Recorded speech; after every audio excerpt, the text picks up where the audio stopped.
Salam sejahtera untuk kita semua. Baik, pada saat ini kita akan masuk dalam kelas Denominational History atau Sejarah Gereja Advent.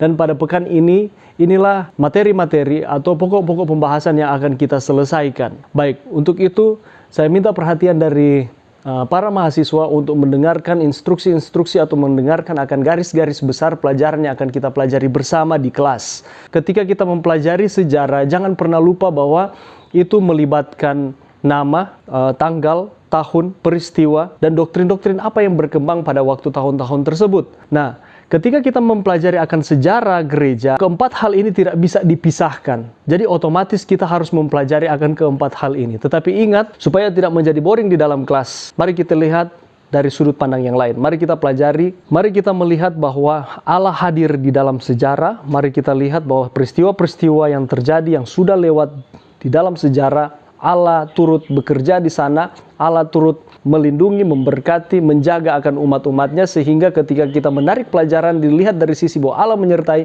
maka kita akan menemukan Yesus di sana. Dan ketika kita mempelajari akan sejarah, itu akan menjadi suatu pelajaran yang sangat berharga di dalam kehidupan kita, bahwa sebagaimana Allah telah melindungi umat-umat Tuhan di zaman yang sudah lewat, demikian pula di zaman kita ini, pada saat ini Allah yang sama yang akan terus memberkati kita, yang akan terus bersama-sama dengan kita untuk menjalani akan kehidupan perkuliahan, kehidupan rumah tangga yang sudah menikah, atau kehidupan di dalam pergaulan. Dan Allah tidak meninggalkan apabila kita terus setia kepada Tuhan. Jadi ketika kita mempelajari akan sejarah, mari kita melihat dari sisi ini. Jangan kita melihat dari sisi sulitnya pelajaran ini, atau banyaknya peristiwa yang harus kita kuasai, atau tanggal-tanggalnya yang begitu banyak. Tetapi mari kita lihat bahwa Yesus hadir di sepanjang sejarah dunia yang sudah lewat, dan juga Yesus Allah yang sama yang akan hadir di dalam kehidupan kita, menuntun kita pada saat ini di dalam perkuliahan maupun di dalam kehidupan kita selanjutnya. Di dalam pelajaran kita ini, di kelas nanti kita akan berdiskusi bersama-sama mengapa sejarah itu penting.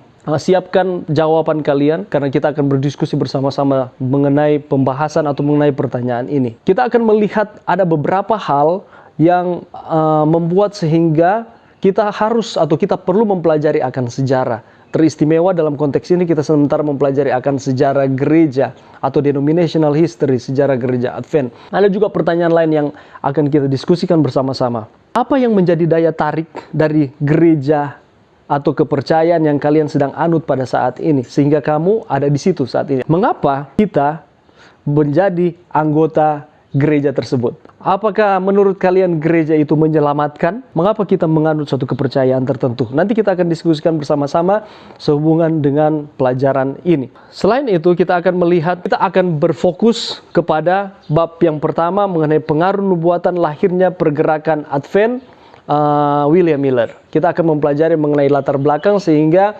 timbulnya pergerakan Advent, dan juga ajaran-ajaran yang diajarkan oleh William Miller, latar belakangnya, kehidupannya, peristiwa-peristiwa apa yang terjadi di dalam kehidupan secara pribadi, maupun bagaimana caranya sampai dia memutuskan untuk setia kepada Tuhan, dan bagaimana Allah menggunakannya untuk kemajuan akan pekerjaan Tuhan, terlebih khusus untuk membantu sampai pergerakan ini eksis. Jadi kita perlu ketahui bahwa Gereja Masehi Advent hari ke-7 itu belum ada pada waktu di zaman William Miller. Jadi kalau seandainya ada yang mengatakan bahwa Gereja Masehi Advent hari ke-7 sudah ada sebelum 1840 atau 1844, itu tidaklah benar, oleh karena gereja kita nanti eksis di 1863. Jadi tapi kita akan melihat latar belakangnya sampai munculnya pergerakan Advent dan juga Gereja Masehi Advent hari ke-7. Nanti kita akan lihat di kelas kita. Jadi kalau kita melihat di dalam pelajaran ini, keadaan dunia saat pergerakan Advent muncul itu keadaannya seperti apa?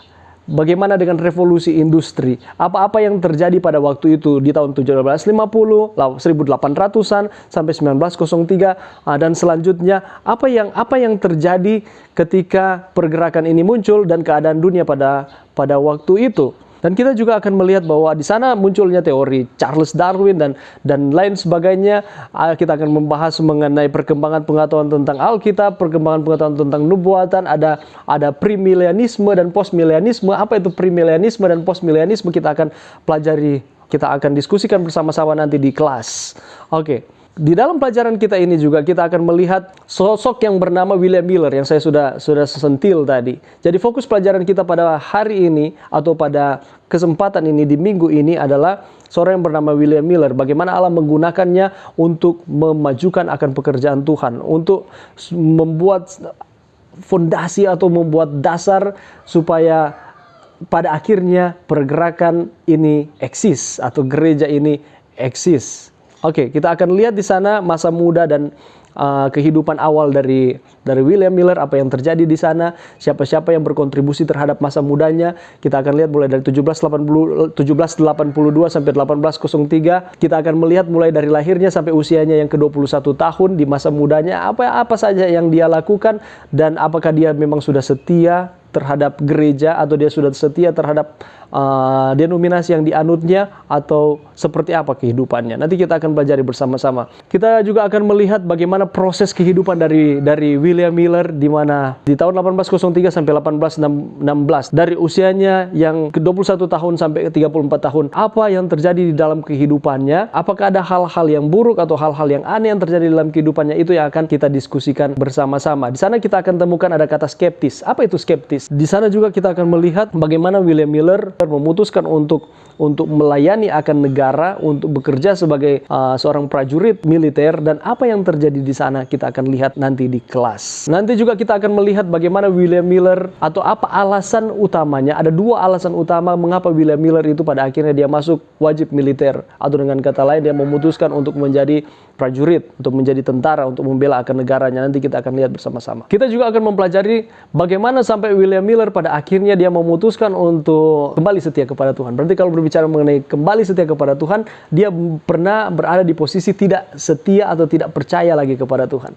Mungkin ada yang sudah tahu akan ceritanya, tetapi kita akan ulangi lagi bersama di kelas. Dan mungkin ada yang terheran-heran, wah ternyata William Miller yang kelihatannya dia adalah seorang pelopor dari pergerakan Advent ini, ternyata dia juga pernah berada di posisi dia teruskan untuk tidak percaya kepada Tuhan. Nanti kita akan pelajari bersama-sama mengenai ini. Oke. Kita akan pelajari mengenai bagaimana pertobatannya, peristiwa yang terjadi di dalam kehidupannya, dan pada akhirnya dia memutuskan untuk bertobat. Ketika di dalam masa dia atau masa transisi di mana dia mulai mempercayai akan Allah, dia bertobat dari setiap kesalahannya. Di masa ini usianya ke 34 tahun sampai ke 49 tahun dia ada lakukan sesuatu. Nanti kita akan lihat di kelas apa yang ia lakukan, dan melalui hal ini dia semakin yakin lagi bahwa Allah itu ada. Allah itu baik. Allah tidak pernah meninggalkan akan umat-umatnya. Nanti kita akan lihat itu di kelas. Ketika dia melakukan akan hal ini, pada akhirnya dia memutuskan bahwa Yesus tidak lama lagi akan datang. Dengan kata lain, penantian mengenai kedatangan Tuhan yang kedua kali itu sudah tidak lama lagi akan dinantikan oleh umat-umatnya. Itulah sebabnya dia setia kepada Tuhan. Dia berusaha untuk menuruti akan perintah-perintah Tuhan. Dan dia belajar lebih dalam lagi mengenai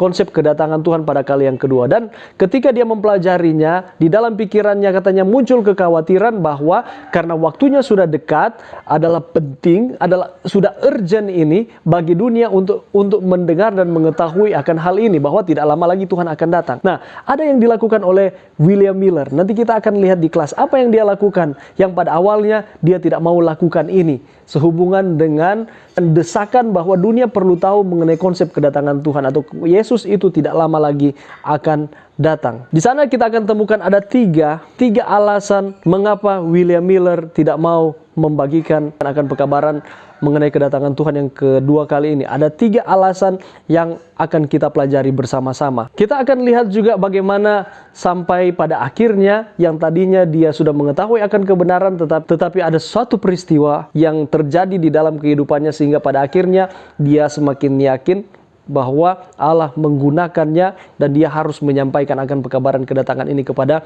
semua orang.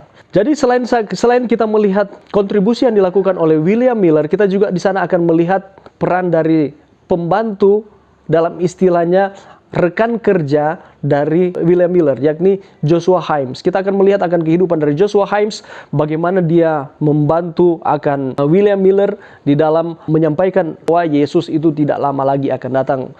ada hal-hal yang mereka lakukan sehingga pekabaran mengenai kedatangan Tuhan yang kedua kali ini tersebar luaskan ke seluruh dunia. Nanti kita akan pelajari bersama-sama di kelas. Selain Joshua Himes, kita juga akan melihat ada Joshua Leach dan juga Charles Fitch. Siapa mereka dan apa kontribusinya, nanti kita akan lihat di kelas.